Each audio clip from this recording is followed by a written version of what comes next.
아침 루틴부터 다시 한번 짚어보면요. 눈을 뜨면 모닝 뒹굴뒹굴 루틴이 있었습니다. 요거를 틀어서 보면 어떨까요?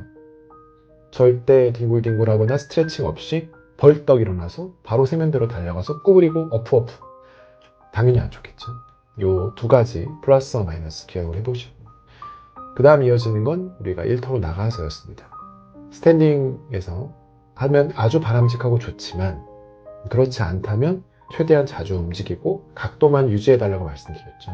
근데 반대로 계속 앉아서, 단순히 앉아서도 아니고 거의 몸을 말듯이 굽혀서 모니터 속으로 얼굴이 빠져 들어갈 정도로 이렇게 하시는 동작은 가급적 하지 않으시는 것. 그리고 서서 하시더라도 정렬을 지키고 절대 기울이지 말고 자주 움직여 주시는 것. 이런 환경의 변화 말씀드리고요. 지친 몸을 이끌고 집으로 돌아오십니다. 그러면 당연히 맛있는 음식 먹고 쉬고 싶죠. 너무 좋습니다. 근데 사실 비단 척추뿐이 아니라 우리 몸에 당뇨나 심혈관계나 여러 가지 생각하실 때 반드시 어쨌든 식사를 하시고 움직이시는 걸 추천드리고, 뭐 이거는 비단 저녁뿐이 아닙니다만 저녁에 보통 집에 돌아오시면 요즘 날씨도 선선하고 이제 밤에 되게 좋거든요. 가볍게 걷다 뛰다 하시는 것, 뭐 이런 것들 너무 좋고요. 반드시 어떤 몸을 움직이는 동작을 통해서 오히려 반대로 피로한 하루의 그런 어떤 쌓여왔던 스트레스를 풀어내는 걸로 하시면 너무 좋을 것 같습니다. 사실 이 지금 말씀드린 약간의 움직임과 운동이 저녁에 잘 마무리가 되면 이어지는 수면도 꿀잠으로 가느냐 그렇지 않느냐 결정되거든요. 사실 그래서 너무 힘들고 지친 저도 직장인이기 때문에 와서 시원한 맥주 한 캔 하고 싶고 술 먹고 싶고, 물론 술이 꼭 매일 하지만 않으면 괜찮습니다만 어쨌든 그렇게 먹고 처진 상태로 스르르 잠이 들게 되면 뒤에 루틴이 무너져 버리는 거거든요. 그래서 저녁에 좀 운동하시고 땀 흘리시고 꿀잠 주무시는 것이 굉장히 좋다. 그래서 지금 말씀드린 플러스가 있다면 반대 마이너스를 최대한 안 하는 이런 사소한 습관들 잘 기억하시는 게 되게 중요할 것 같습니다. 제 허리에 이제 본격적인 파업 선언이 되고 빨간불이 켜진 시점이 굉장히 공교롭게도 이제 첫째 아이가 태어나고 이제 막 치열하게 육아를 시작하는 그 2012년 경이었습니다. 벌써 한 15년 가까이 흘렀는데, 아이를 키워본 그리고 지금 키우고 계신 분들은 다 공감을 하실 거예요. 육아는 엄청난 체력전이고 그 모든 동작 하나하나가 모두 관절과 척추를 거의 갉아먹다시피 할 정도로 고된 시간들입니다. 그러니까 아이를 이렇게 침대에서 번쩍 일으키는 거, 그리고 사실 뭐 아이가 잘 자지 않잖아요. 그러니까 칭얼대는 걸 계속 안고, 이 아이를 안고 내가 이 무게를 버티면서 계속 이렇게 서성거리는 동작들이, 그리고 뭐 아이 목욕시켜 보신 분들은 다 아실 건데 아이를 조심조심 해야 되니까 내 자세가 되게 불편하고 꾸부정하게 될 수밖에 없습니다. 이렇게 막 이렇게 되죠. 이런 모든, 그리고 이런 걸 경험해보지 않은 초보분들일수록 요령이 없기 때문에 이 동작 하나하나가 디스크에는 굉장히 치명적인 독약이 될 수 있습니다. 저 역시도 이제 아프니까 너무 안아주고 싶은데 못 안고, 애가 막 그 원하는 눈을 보면 되게 미안하고, 그리고 제가 아프니까 혼자 아이를 키워야 되는 이제 육아를 홀로 해야 됐던 와이프에게 너무 미안하고, 이런 그런 걸 보고 있는 게 아픈 것보다 더 아픈 이런 상황이었습니다. 그래서 예비 부모님, 그리고 이미 이제 지금 한창 힘드신, 그리고 혹시나 이제 너무 나이가 들었는데 이제 또 손주를 봐야 하는, 손녀를 봐야 하는 이런 어르신들이 어떻게 하면 육아를 좀 잘하고 이런 재활에 도움이 될까를 좀 말씀을 드립니다. 어쩌면 되게 간단할 수도 있습니다. 아마 조금 해보신 경험자분들은 자연스럽게 하고 계실 수도 있어요. 첫 번째로 아이를 이렇게 들어 올리는 어떤 모든 동작을 할 때 마치 스쿼트를 하듯이 잘 앉았다가 일어나야 됩니다. 실제 생각을 해보시면 아이가 크던 작던 이 무게가 상당합니다. 이 디스크가 있으신, 조금이라도 있으신 분들은 멀리하는 이 동작 자체가 굉장히 많은 부담을 줄 수 있습니다. 그래서 아이를 바짝 밀착을 하고 앉을 때는 반드시 스쿼트처럼 똑바로 내려간 다음에 이 잘 요추 전만 유지하시고 하체로 딱 들어 올리시는 요걸 항상 머릿속에 생각하시면서 아이를 들거나 이렇게 할 때 생각하셔야 되고요. 저 때도 그렇지만 요즘엔 더욱 다양하게 잘 나왔을 겁니다. 이 아이를 안는 보조 도구들이 있어요. 힙시트도 있고 밴드도 있고 아기띠도 있고 이런 거를 하실 때 너무 느슨하게 하시거나 이렇게 늘어지게 되면 이 늘어지는 것 자체가 허리에 부담을 줍니다. 그래서 굉장히 핏하게 잘 밀착하셔가지고 아이와 한 몸이 되어서 내 척추와 이 기립과 아이의 이것이 잘 맞게 해서 무게가 잘 분산될 수 있도록 이런 도구들을 최대한 잘 활용하셔라. 요게 있고요. 또 하나는 앞서도 비슷하게 말씀을 드렸는데 육아는 오롯이 혼자 할 수 없습니다. 반드시 도움을 받아야 하는 거죠. 그러다 보니까 본인도 열심히 참여를 해야만 합니다. 내가 육아를 해야 되는 거죠. 아빠가 됐든 엄마가 됐든 누가 됐든 간에. 근데 그렇게 너무 하고 싶지만 아플 때가 있습니다. 그럴 때는 최대한 알려야 됩니다. 말씀드렸지만 내가 여기서 알리지 않고 버티다가 삐끗하는 순간 더 긴 시간 괴로울 수 있습니다. 내가 지금 오늘 한번 눈 질끈 감고 약 먹고 회복하는 것이 길게 몇 달, 몇 년간을 고생시키는 것보다 낫기 때문에 그 순간에 반드시 잘 얘기를 해야 될 것 같습니다. 사실 인생은 굉장히 깁니다. 육아 또한 깁니다. 짧다고 볼 수는 없습니다. 개인차가 크고 집안의 상황에 따라 다르겠지만 장기전이라고 생각하시면 됩니다. 내가 지금 단기전으로 한 번에 끝내겠다라고 생각하시면 안 되니까요.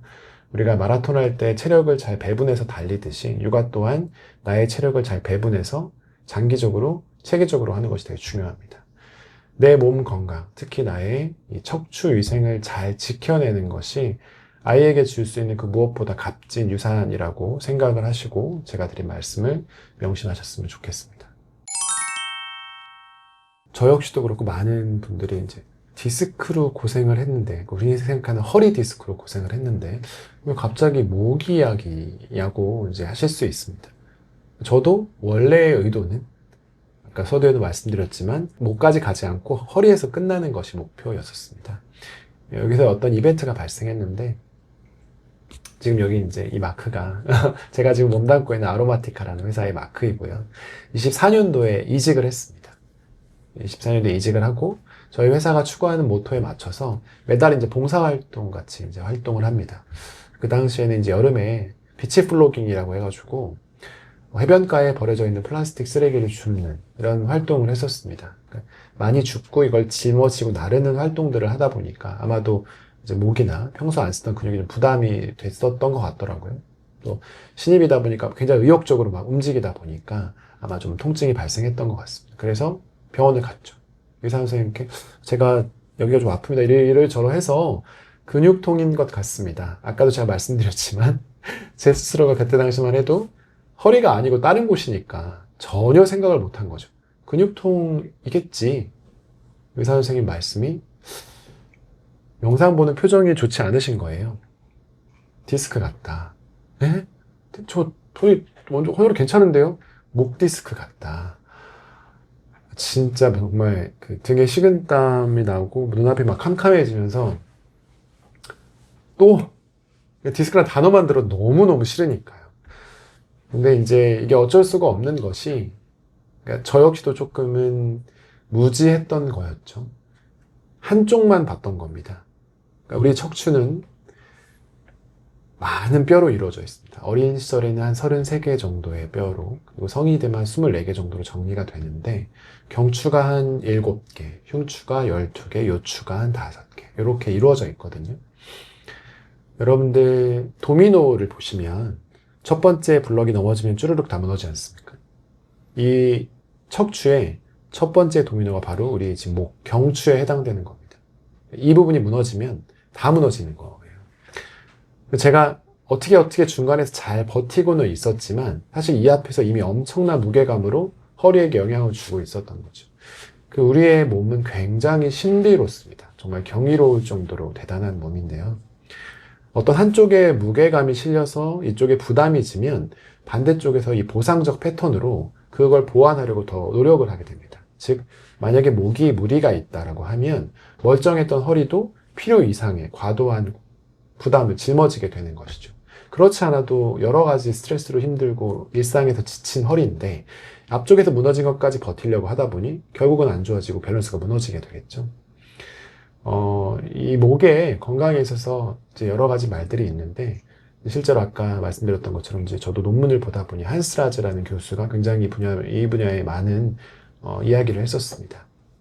예를 들면 저희가 이 스마트폰을 볼 때 이거를 한 15도 정도만 기울여도 12kg에 대한 하중이 짊어지게 되고요. 조금 더 해서 60도 이렇게까지 기울어지면 27kg의 하중이 목에 바로 실리게 됩니다. 뭐 27kg 대충 생각하시면 초등학생을 그냥 짊어지고 계신다고 생각하면 되는 거죠.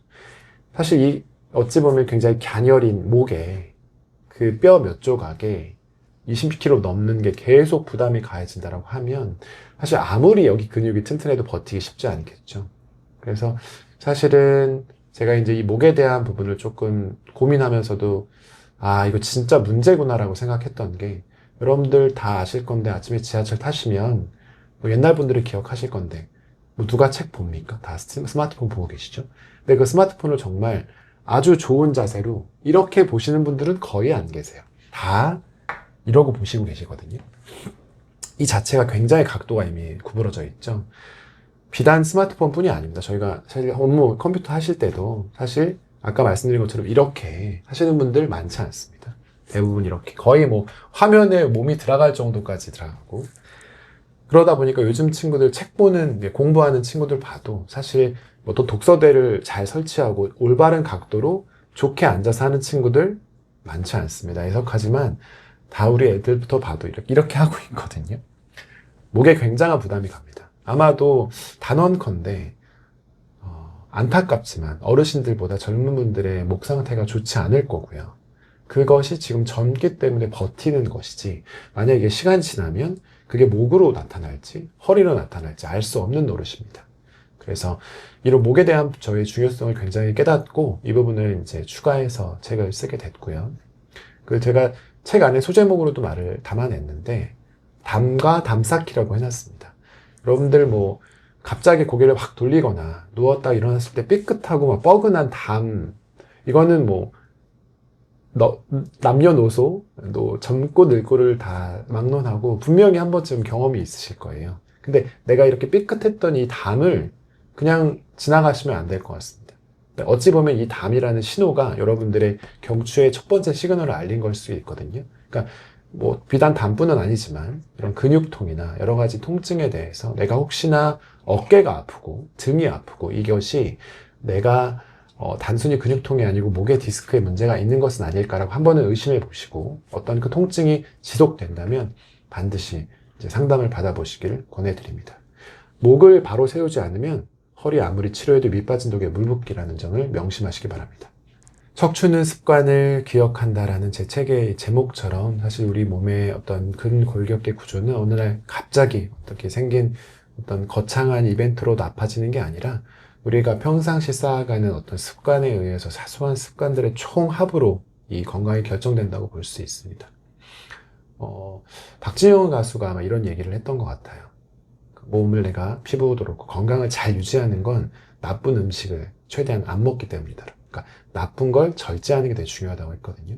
제가 앞서서도 그렇고 여러 가지 좋은 습관들 어떻게 해야지 좋다라는 것을 아침에 눈을 떠서 생활하고 그다음에 잠드는 순간까지 좀 이렇게 말씀을 드렸을 겁니다. 근데 사실은 좋은 것을 잘 지키는 것 물론 중요합니다. 근데 좋은 것을 플러스하는 만큼 나쁜 마이너스를 하지 않는 것 또한 중요하다는 말씀을 좀 드리고 싶습니다. 아침 루틴부터 다시 한번 좀 짚어보면요. 눈을 뜨면 모닝 뒹굴뒹굴 루틴이 있었습니다. 요거를 틀어서 보면 어떨까요? 절대 뒹굴뒹굴하거나 스트레칭 없이 벌떡 일어나서 바로 세면대로 달려가서 구부리고 어프. 당연히 안 좋겠죠. 요 두 가지 플러스와 마이너스 기억을 해보시고요. 그 다음 이어지는 건 우리가 일터로 나가서였습니다. 스탠딩에서 하면 아주 바람직하고 좋지만 그렇지 않다면 최대한 자주 움직이고 각도만 유지해달라고 말씀드렸죠. 근데 반대로 계속 앉아서 단순히 앉아서도 아니고 거의 몸을 말듯이 굽혀서 모니터 속으로 얼굴이 빠져 들어갈 정도로 이렇게 하시는 동작은 가급적 하지 않으시는 것. 그리고 서서 하시더라도 정렬을 지키고 절대 기울이지 말고 자주 움직여 주시는 것, 이런 환경의 변화 말씀드렸고요. 지친 몸을 이끌고 집으로 돌아오십니다. 그러면 당연히 맛있는 음식 먹고 쉬고 싶죠. 너무 좋습니다. 근데 사실 비단 척추뿐이 아니라 우리 몸에 당뇨나 심혈관계나 여러 가지 생각하실 때 반드시 어쨌든 식사를 하시고 움직이시는 걸 추천드리고, 이거는 비단 저녁뿐이 아닙니다만 저녁에 보통 집에 돌아오시면 요즘 날씨도 선선하고 이제 밤에 되게 좋거든요. 가볍게 걷다 뛰다 하시는 것, 이런 것들 너무 좋고요. 반드시 어떤 몸을 움직이는 동작을 통해서 오히려 반대로 피로한 하루의 그런 어떤 쌓여왔던 스트레스를 풀어내는 걸로 하시면 너무 좋을 것 같습니다. 사실 이 지금 말씀드린 약간의 움직임과 운동이 저녁에 잘 마무리가 되면 이어지는 수면도 꿀잠으로 가느냐 그렇지 않느냐 결정되거든요. 사실 그래서 너무 힘들고 지친, 저도 직장인이기 때문에 와서 시원한 맥주 한 캔 하고 싶고 술 먹고 싶고, 물론 술이 꼭 매일 하지만 않으면 괜찮습니다만 어쨌든 그렇게 먹고 처진 상태로 스르르 잠이 들게 되면 뒤에 루틴이 무너져 버리는 거거든요. 그래서 저녁에 좀 운동하시고 땀 흘리시고 꿀잠 주무시는 것이 굉장히 좋다. 그래서 지금 말씀드린 플러스가 있다면 반대 마이너스를 최대한 안 하는 이런 사소한 습관들 잘 기억하시는 게 되게 중요할 것 같습니다. 제가 책 제목에 습관을 넣었던 것처럼 제가 실제 살아보니 정말 중요하다라는 생각이 들고요. 어떤 거창하게, 보통 그렇잖아요. 연초 되면 거창하게 결심하고 운동! 몸 만들 거야! 내가 바디 프로필 찍을 거야! 이거는 굉장히 어렵고요. 내가 눈 떠서 하는 습관 하나 정도만 차근차근 바꿔가시고 이게 사실 쌓여가면 복리의 힘이 돼서 여러분의 백년 허리에 도움이 될 겁니다. 네. 오늘 한 번만 조금 덜 앉아보시고 일어나시고 이렇게 가볍게 움직이시는 걸로 시작하시면 좋겠습니다.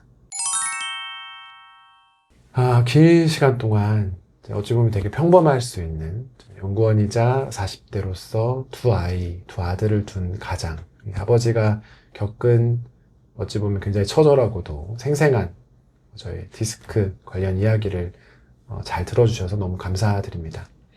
사실 지금 이 영상을 듣고 보고 계신 순간에도 침대에 누워서 허리가 아프다 이렇게 하시는 분이 있을 수도 있고, 그리고 약간 하루하루를 간신히 버텨내거나 안 좋은 자세를 또 이렇게 누워서 보시는 분이 있을 수 있을 겁니다.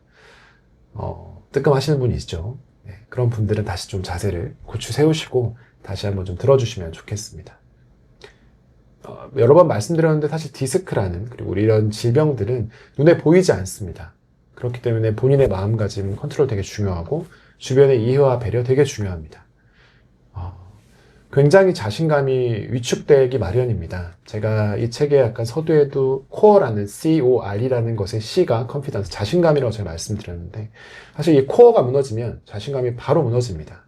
우리가 일상을 살아갈 때 몸을 활발하게 움직일 때 가장 중심이 되기 때문이기도 하고요. 이 모든 것이 다 영향을 주기 때문입니다. 때문에 이렇게 또 한 번 낙담하게 되면 모든 일에 영향을 미칩니다. 내가 잘할 수 있을까? 공부뿐이 아니라 일에서도 그렇고요. 단언컨대 반드시 더 좋은 예전으로 모습으로 돌아가실 수 있습니다. 제가 경험을 했고요. 어렵지 않습니다. 여러 번 말씀드렸지만 사실 가벼운 습관 하나로 훨씬 더 멋진 삶을 사실 수 있습니다. 저 역시도 지금 몸의 상태가 디스크 수술하기 전보다 훨씬 좋아졌다고 자신할 수 있고요. 오히려 내가 아파봤기 때문에 이렇게 하면 아프다라는 경각심이 있고 내가 그 차가운 수술 때 다시 가지 않으리라는 확고한 다짐이 있기 때문에 그게 무서워서라도 운동을 하게 되고 그게 무서워서라도 자세를 신경 쓰게 되고 그게 무서워서라도 음식을 잘 챙겨 먹게 됩니다. 오히려 저는 이렇게도 생각을 했습니다. 내가 약간 약하게 태어난 게 다행이다. 내가 만약에 어줍지 않게 적당히 건강했으면 정말 내가 내 몸을 어떻게 할 수 있는 되게 늦은 나이에 아파버렸으면 돌이킬 수가 없잖아요. 저는 오히려 조금 빠른 나이에 아파봤고 그 회복이 가능한 나이에 회복을 했고 때문에 저는 지금 이렇게 좀 여러분 앞에서 이 저의 노하우를 말씀드릴 수 있는 기회가 됐다고 생각을 하거든요. 유전자는 단지 그게 총알이 장전되어 있는 것 뿐입니다. 방아쇠를 누르시는 건 여러분의 몫이 되는 거예요. 이미 받으신 유전자를 어떻게 할 수는 없지 않습니까? 이 통증의 방아쇠를 당기는 것, 그리고 이 스위치를 켜는 것은 여러분이 지금 선택하는 사소한 습관들 하나하나, 이것이 결정하게 되는 겁니다. 단순히 진통제 몇 알을 먹거나 아주 작은 해결책, 그냥 한번 통증 주사, 신경 주사 맞고 말지, 이렇게 미봉책으로 여러분이 지금 소중한 여러분의 한평생을 갉아먹지 않으셨으면 좋겠습니다. 어떠한 방식이 되든 상관없습니다. 그것이 작은 시술이 됐든 수술이 됐든 어떠한 운동이 됐든 여러분이 어떠한 행동을 움직이시려면 지금 대수롭지 않게 지나가는 시그널들을 반드시 잘 붙잡고 그걸 읽으시려는 노력이 필요하실 겁니다. 꼭 저뿐이 아니라 여러분들도, 이걸 들으시는 분들도 충분히 하실 수 있는 거고요. 조금 독하게 마음 먹고 습관을 좀 바꿔 가시면 좋겠습니다. 저는 이 책을 웰니스 프로젝트의 1편이라고 명명을 했습니다. 제가 어쨌든 웰니스 멘토라고 명명을 하고 여러분들에게 좀 건강하고 아름답고 또 행복한 삶을 살 수 있는 어떤 길을 제가 잘 제시해 드리기 위해 첫 번째 주제로 건강을 잡은 것이고, 제가 실제 겪은 일을 잘 담아내도록 노력을 했습니다. 이 책이 조금이라도 도움이 됐으면 좋겠고, 여러분이 흔들림 없이 잘 중심을 잡고 통증이 없는 활기찬 내일을 잘 살아가실 수 있도록 제가 잘 이야기 듣고 도와드릴 수 있는 한 최대한 많이 도와드릴 수 있도록 노력하고 응원하도록 하겠습니다. 감사합니다.